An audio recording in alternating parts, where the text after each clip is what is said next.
back with more everlasting summer. So, last video we just rode a fucking bus. We fell asleep on it, we don't really know where we're at. Alright. And we came across this pioneer camp.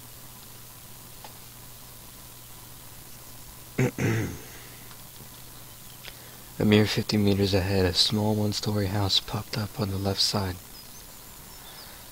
The sign near the door said clubs. I was about to come closer when the door suddenly opened and a short girl wearing a pioneer uniform came out. Her pretty face gave me the impression of one suffering for the fate of the whole of mankind with truly universal sorrow. No, she just has green eyes and purple hair, you're just jealous. As soon as she saw me, the girl froze as if frightened. I froze too, considering what was best to do. To approach first or wait until she showed some initiative. Or maybe run away after all. Although this last option was constantly being suggested only by my self-preservation instinct. At least that's what I'd like to believe. Not the worst human instinct, but far from the most logical.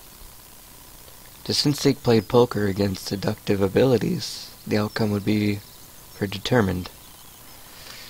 And those deductive abilities, or at least their semblance, were hinting to me that there was no need to be afraid of this girl.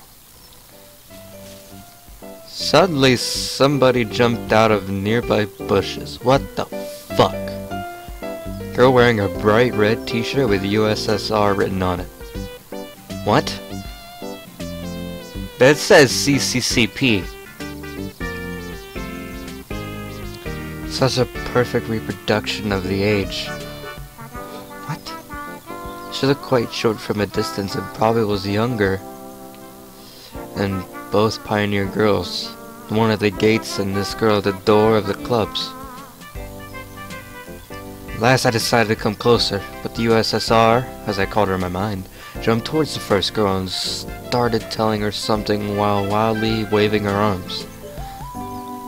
The other girl in turn seemed confused and lowered her gaze, remaining silent. I would have probably continued to observe their amusing dialogue, but the USSR suddenly pulled something out of her pocket and started waving it in front of the first girl's face.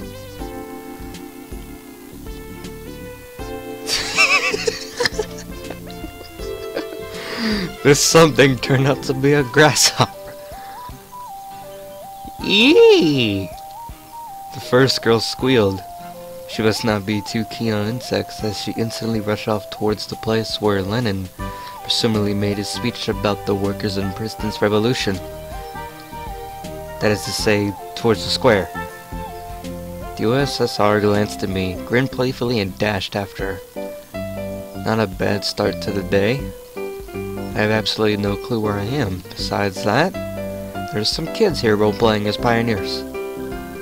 As far as I can tell, this place is located thousands of kilometers away from my home. It might even be a different reality. And this was indeed a reality.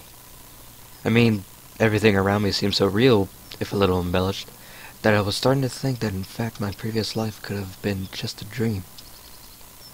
What am I supposed to do now? Dots. Walk into the cabin, that's what you do. I was picking at the cracked paving stones with my shoe and staring aimlessly at the club's building. That's a club. Just a few more seconds before I have to come up with some decision. That's when I recall myself rolling on the grass, weeping. I cringe in disgust. Perhaps as another instinct. When all energy from whimpering and self-pity is used up, the body either goes into hibernation or mobilis, its reserves. Yeah. I heard walking. Kinda scared me a little bit. Mine seemed to have chosen the second option, because out of the blue I found a determination to find out what was going on. And in order to do that, I'd act like a man, like a human, to maintain the dignity of a representative of my own world. Holy shit. I followed the path to the left, on the right side of which stood small cabins, apparently the homes of local pioneers. Actually, they look quite cozy from the outside. Even though I was born in the Soviet Union, I had never been part of its children's organizations, neither the pioneers nor even the younger October children. I imagine the daily life of a typical pioneer camp a bit differently. Huge barracks with long rows of metal bunks. Wake up call at 6 o'clock played by a siren. 1 minute to make your bed. Then joining the formation at the drill squad. Or wait, could I be confusing it with something else? Suddenly something struck me on the back. I staggered but remained on my feet. Turned around and prepared to fight heroically for my life. It was a whoa. What I found was another girl standing before me. My mouth hung open in surprise. Pick your jaw up off the ground. I closed my mouth. Same pioneer uniform, but the way she was wearing it looked like, let's say, provocative. Like all the girls I had met here before, this one was rather cute.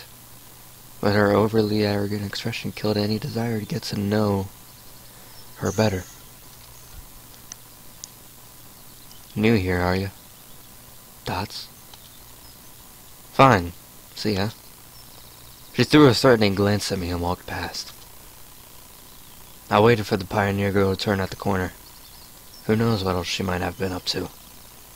The most interesting thing was that even this hostile girl seemed completely normal to me. She did not give off the feeling of some deadly danger. Except maybe the danger of getting punched in the nose. Last I managed to make it to the square. There was no Lenin on an armored car, although one could really expect something like that after all this had happened. Said, however, a monument to a certain comrade toward in the middle of the square, the letters on the presidential red agenda. Must be some big figure in the party. There were some small benches at the sides. It's quite pleasant here. Where did that girl tell me to go? To the left, to the right. To the left, to the right, to the left, to the right. Why am I going there anyway? Right, I've decided to pretend to be normal. So, did I right? There was a small grove. Came out at a pier. Must have taken a wrong turn.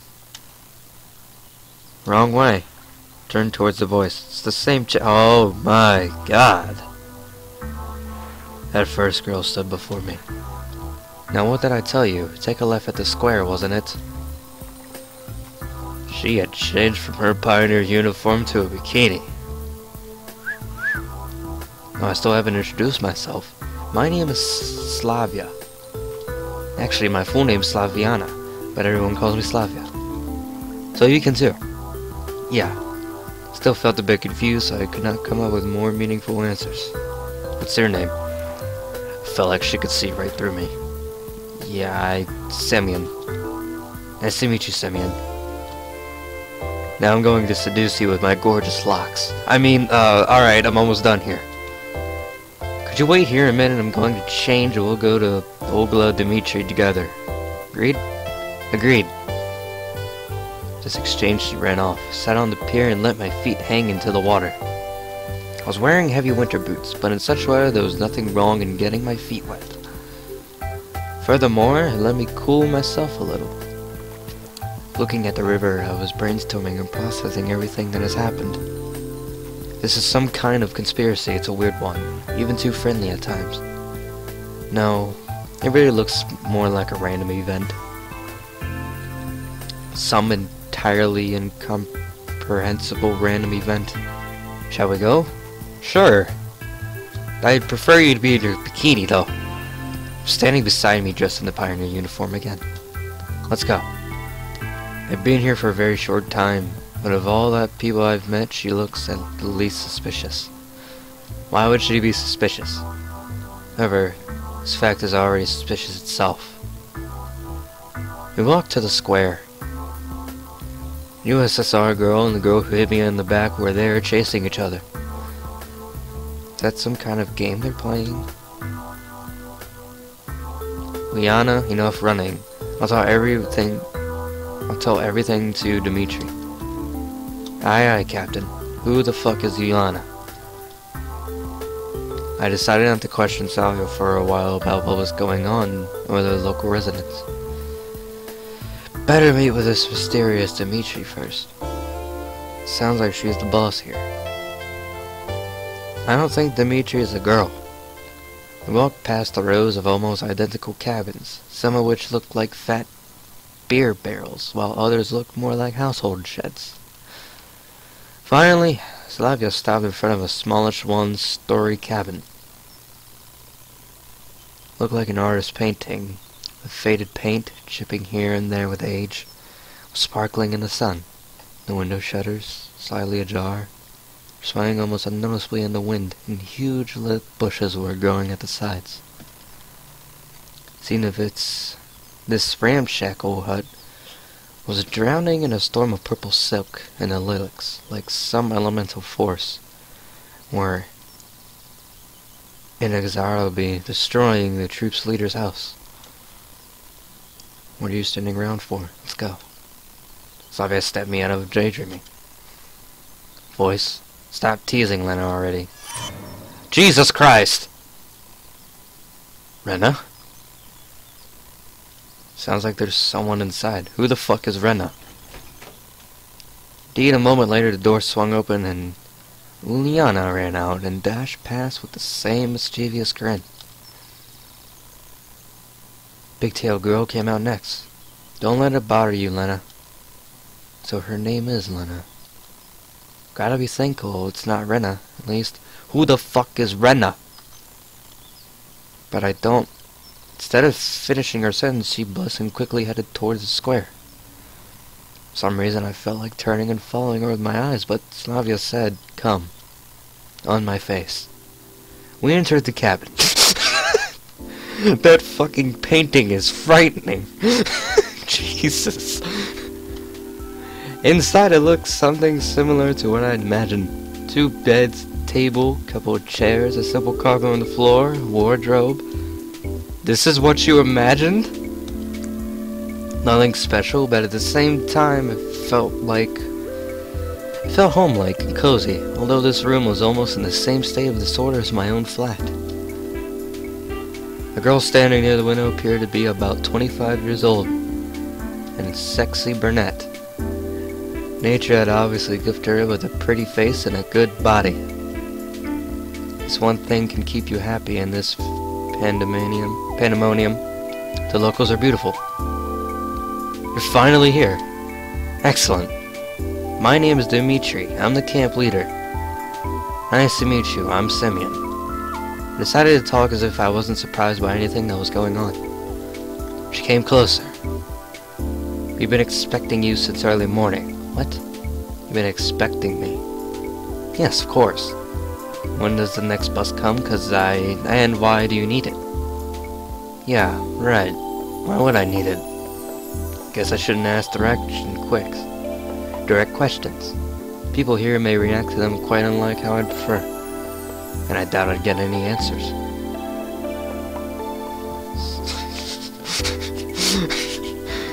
Why the fuck is her mouth open, woman?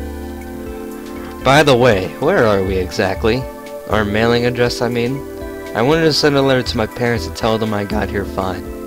For some reason I had the desperate idea that if I played along I would find something out. Oh, but your parents just called just an hour ago, sent their regards to you. Now that's a surprise. So can I call them? Cause I forgot to tell them something before I left. No. She gave me a sweet, spontaneous smile. Why not? We don't have a phone here. Bullshit! Dots! Then how could my parents make a call to here? Just come back from the district's center town. Talk with them there. Ah, so that's how it is. And can I somehow get to the town? No. She kept that same smile. Why not? Because the next bus only comes in a week. She's trying to seduce you. Stick with it. You're gonna get late. I decided not to inquire how the troop leader managed to get there and back. I would get no answer anyway. All this time, Slavia was standing next to me and seemed to find nothing odd in our conversation. Oh, we need to find a uniform for you. I've got absolutely no desire to put on a pioneer shorts or to wear the ridiculous red neckerchief. However, wearing winter clothes in summer isn't a great idea either. Thank you. I wonder if I'm the only one here who finds it strange that someone's wearing a coat and winter boots in such heat. Right, oh, I'll be off then. You can get yourself acquainted with the camp. Don't forget to come to dinner in the evening. Having said that, she walked out the camp. No, that's not the right word. She rushed out. I ended up alone with Slavia. I must go to get things to do. Take a walk, look around the camp a bit. See you in the evening.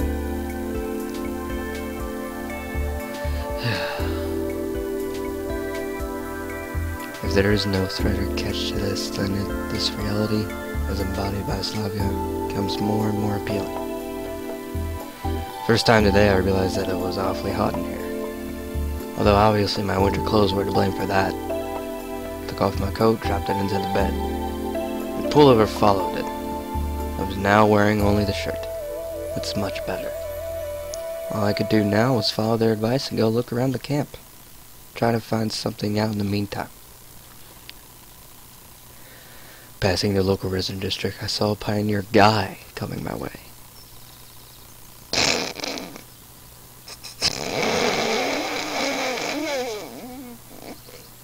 And it was really a pioneer guy, not a pioneer girl. Apparently there were men even in the kingdom of Amazons. Hello, you're new here. You must be Simeon, right? How the fuck do you know my name? Everyone knows already. I'm Electronic, by the way. The real one. You can call me that. The fuck is Electronic? Electronic was a robot character appearing in a popular Soviet film and book series. He looked like an exact copy of a school kid called Sergei Chizkov. Electronic, the real one. Things are going from crazy to completely insane. Alright. Ilana also calls me a... Cheesy? Cheesy? On toast with mushrooms? Because my last name is Chizkov. I see. We'll show you around. Accept his offer as it would have taken much longer to get to know this place alone. Fine, let's go. Okay, whatever. Then up in the square again. Except the place was all there to this camp. Lena was sitting on one of the benches reading some book. Electronic confidently approached her. Lena, meet the new guy, Simeon. He started briskly. Hello. Well, you could say we've already met in a way. Yes. Seriously? Get out of my life. I don't need you. Fucking tits. Alright, let's go on. Shit, tit. Fuck. God. I was at first surprised at meeting this girl reduced to a couple of words, but then I thought that it was better that way. Electronic's vigorous activity did not fit well with Lena's shyness. Let's go.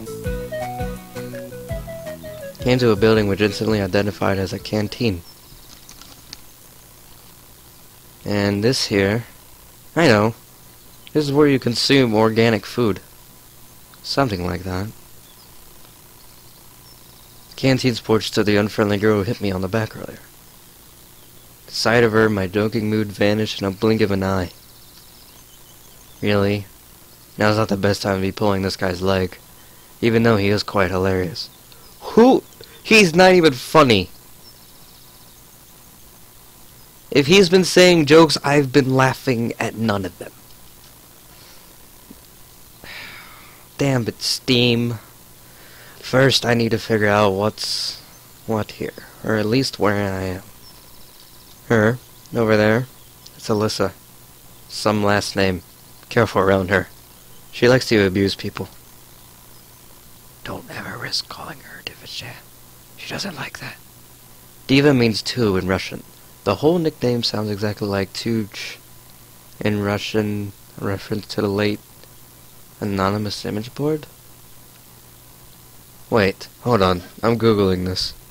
I'm on my phone right now. What? I mean, it's awesome that this is like based in Russia, but I don't understand like some of the shit they're saying. 2ch.ru.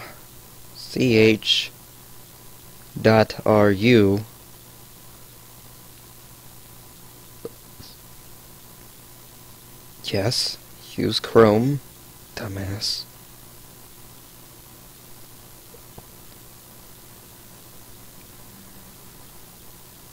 A Dominion? Okay, I don't know what it is. Never mind. Alright. What did you say?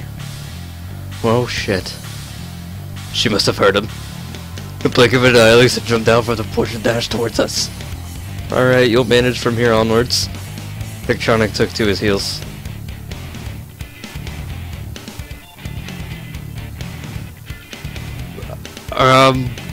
I'll start running past, stopped for a moment and growled. I'll deal with you later. Deal with me? What did I do wrong? I added a forced guilty smile to my words. But what am I guilty of? She made no reply and carried on chasing Electronic. I'm not running, fuck that. Dots. Looks like I have to kill time alone waiting for dinner. I decided to go east. At least, Jesus Christ. At least in the direction where east would be in my world.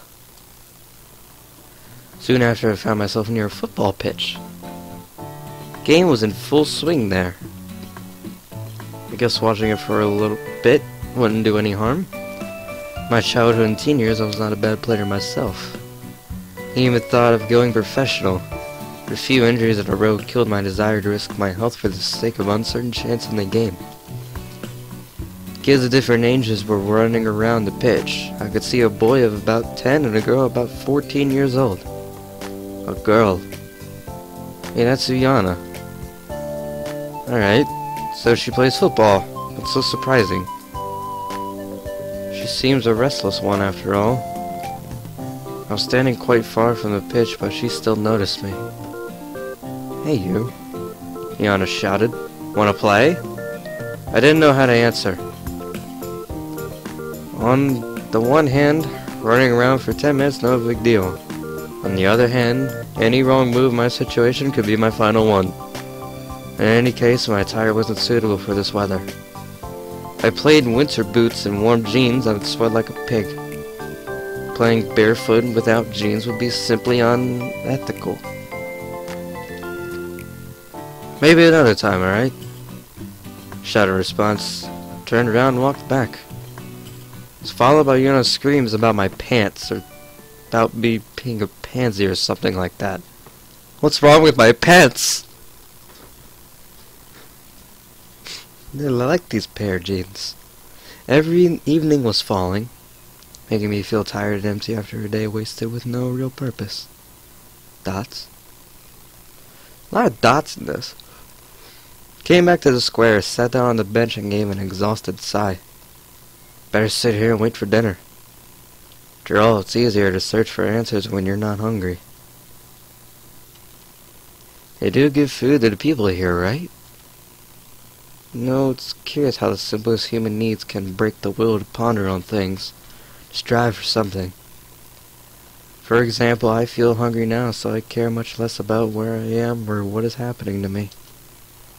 Could great people also be affected by this? And in that case, how did Spartacus start the slave uprising in ancient times?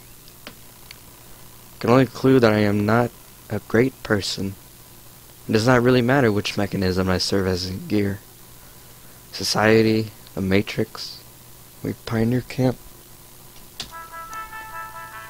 Thoughts were interrupted by the sound of bells chiming from a loudspeaker on a light pole. Must be the dinner call. Headed towards the canteen. It was a good thing that now I knew where it was. Michi was there standing on the porch. Stopped and looked closely at her as if I were expecting something.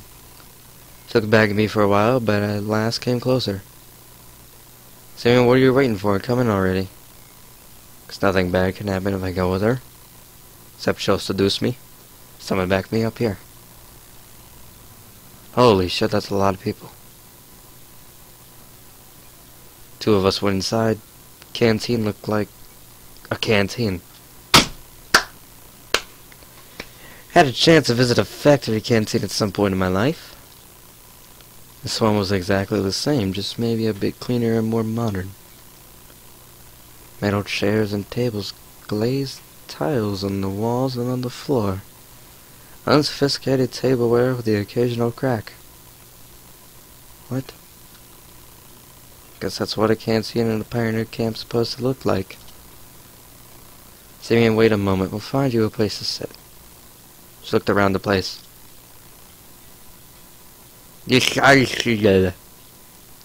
Hold it right there. Ugla. Oh yeah, Dimitri shouted at Elisa, who was passing by. What? I thought Electric said not to call her that. What's up with your clothes? Anything wrong with them? That it makes her look sexy. Theater attire looks somewhat provocative. Your uniform nice and neat right now. Alright. But damn it. Fuck. Got her shirt right and walked past, shooting an unpleasant glare at me. So where can we find you a place to sit? There weren't a lot of free seats. Well, like, there's one right here, one right there, one right there. Shit, you're right, there isn't. Go over there next to Yelani. Yeah, it's fine, the food's already on the table too. No other choice but to accept. What? Okay, in common Russian language, cutlet is minced meat, fried or baked in the shape of a ball or cylinder close to American patties. Compote is a drink made by boiling fresh or dried fruits in a large amount of water. Compote in French. Wow. Of course there was probably that the cutlets were poisoned with cura. Mashed potatoes generally seasoned with arsenic. Glass filled with an excellent antifreeze and Cef compote. That sounds so wrong. But it all looked so tasty that I had no chance to resist. Hey. What do you want? I replied rather rudely. Yeah, you did, you dick. Why didn't you play football with us? 'Cause of my clothes. I'm a square, said I, pointing at the source of the problem. Oh, alright, then eat. Thank you. However, there wasn't much left to eat. My color was missing from the plate. Only she could have done it. No more precisely, nobody could have done it. Give me back my cutlet. In a big family, you snooze, you lose. It can cost you a cutlet if you are careless. Give it back, I'm telling you. Stop. No. Don't be a dickhead. Just fuck it. See, I don't have it. See, she doesn't have it. Indeed, Yolana's plate was empty. Seeing that this little girl eats as fast as she steals someone's cut. You fucking assumption motherfucker. Take it easy, we'll work something out now. She grabbed my plate and ran off. There's no point in following her. They wanted to poison me here, they could have done it in a much easier way. About a minute later, Yolana returned and handed me the plate with a steaming hot cutlet on it. What the fuck's a cutlet? Here's one for the starving. Thanks. That was all I could say. So hungry that my assertions were gone in a flash. Picked up the cutlet with my fork and...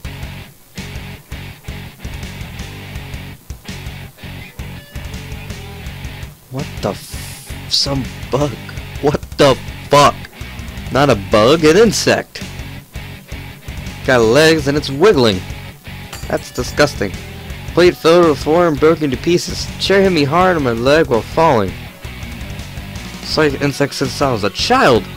When these creepy crawlies appear in my plate, that's just way too much. Little... Seemed ready for such a twist and was already at the door, laughing as if she had just heard a fresh stand-up comedy joke. I dashed after her. Ran out of the canteen.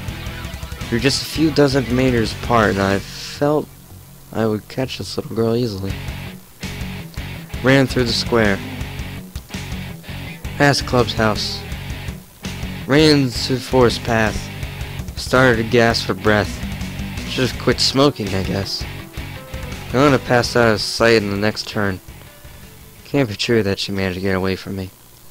Simply can't. Well, you're wearing jeans. Stop and try to catch my breath again. You fucking idiot. Night was falling. Looks like I'm lost. It's a bad idea to stay in the woods at night. Better get back to camp. However, I had absolutely no clue which way to go. Well, gotta choose at random. Dots. Dots. This is where the bus was, right? Yeah. I wondered for quite some time before seeing even thought of crying for help, but I finally saw the camp's fence behind the trees. Everything fell back into place. The bus is gone, I mumbled quietly. On the one hand, there was nothing strange about that. The bus couldn't just stay there forever. The other hand, it meant there was someone driving, because buses do not drive themselves. Or do they? This world seemed too normal. Every event here had at least two explanations for it. An ordinary, real, everyday explanation, and a serial one. Certainly the driver could have just been off for a snack, and I left too soon, and that's why. In any case, this is not the place for me.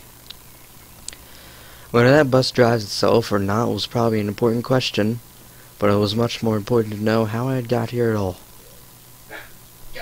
Where this here was. I got a text message. It's weird. It's really weird. Okay. Feels in the woods, stretching towards the horizon, had no answers. Nothing familiar about them.